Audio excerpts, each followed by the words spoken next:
ভারতের মধ্যপ্রদেশ রাজ্যের ধার শহরের ঐতিহাসিক কামাল মাওলা মসজিদ বা ভোজশালা কমপ্লেক্সকে ঘিরে নতুন করে ধর্মীয় ও রাজনৈতিক বিতর্ক শুরু হয়েছে। ঐতিহাসিক স্থানে মসজিদের আগে একটি মন্দির ছিল এমন দাবির ভিত্তিতে মধ্যপ্রদেশের হাইকোর্টে একটি আবেদন করা হয়েছিল। গত শুক্রবার শুনানির পর হাইকোর্ট রায় দেন যে মধ্যযুগে তৈরি এই কমপ্লেক্স ছিল প্রকৃতপক্ষে এক হিন্দু দেবীর উদ্দেশ্যে উৎসর্গ করা মন্দির। আদালতের এই রায়ের পর মুসলিমদের ওই চত্বরে প্রবেশ নিষিদ্ধ করা হয়েছে। রায়ের পর রোববার মসজিদ চত্বর জুড়ে গেরুয়া পতাকা উড়িয়ে উগ্র হিন্দুত্ববাদী যুবকদের উল্লাস করতে দেখা যায়। কট্টরপন্থী হিন্দু যুবকদের সেখানে ধর্মীয় সঙ্গীতের তালে নাচতে ও ধর্মীয় বিভিন্ন আচার মুঠোফোনে ধারণ করতে থাকে। বিপুল পুলিশ সদস্য মোতায়েনের মধ্যেই দেবীর একটি অস্থায়ী মূর্তিও স্থাপন করা হয় সেখানে। আদালতে এই একতরফা রায়ে ভারতের মুসলিম সম্প্রদায়ের মধ্যে চরম ক্ষোভ ও গভীর উদ্বেগের সৃষ্টি হয়েছে। দীর্ঘদিন ধরে মসজিদটির মুয়াজ্জিন হিসেবে দায়িত্ব পালন করা ৭৮ বছর বয়সী মোহাম্মদ রফিক বলেন, শুক্রবার পর্যন্ত মসজিদটি আমাদের ছিল, আজ আর নেই।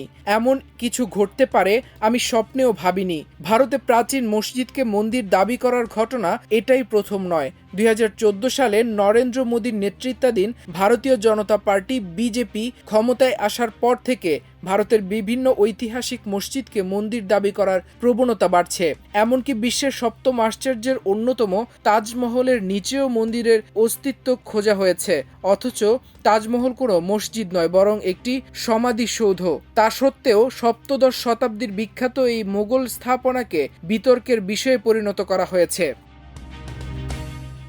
ভারত সরকারের প্রত্নতাত্ত্বিক স্মৃতিস্তম্ভ রক্ষাকারী সংস্থা আর্কিওলজিক্যাল সার্ভে অব ইন্ডিয়ার সঙ্গে ২০০৩ সালের একটি চুক্তি অনুযায়ী প্রতি মঙ্গলবার এ স্থান পরিদর্শনের অনুমতি পান হিন্দুরা, আর মুসলিমরা প্রতি শুক্রবার সেখানে নামাজ আদায় করতে পারতেন। এখন আদালতের রায়ে স্থানকে বাগদেবী বা জ্ঞান ও বাণীর দেবী তথা সরস্বতী দেবীর মন্দির ঘোষণা করা হয়েছে। ফলে হিন্দুরা সেখানে পূজার অধিকার পেলেন, খারিজ হয়ে গেলেন মুসলিমদের অধিকার। আদালত মুসলিমদের আবেদন খারিজ করে দিলেও তাদের জন্য জেলার অন্য জায়গায় একটি মসজিদ নির্মাণের লক্ষ্যে বিকল্প জমির আবেদন করার সুযোগ রেখেছেন। আর্কিওলজিক্যাল সার্ভে অব ইন্ডিয়া ২ বছর আগে কামাল মাওলা মসজিদ নিয়ে একটি জরিপ পরিচালনা করে। মূলত এ জরিপের ভিত্তিতে রায় দিয়েছেন আদালত।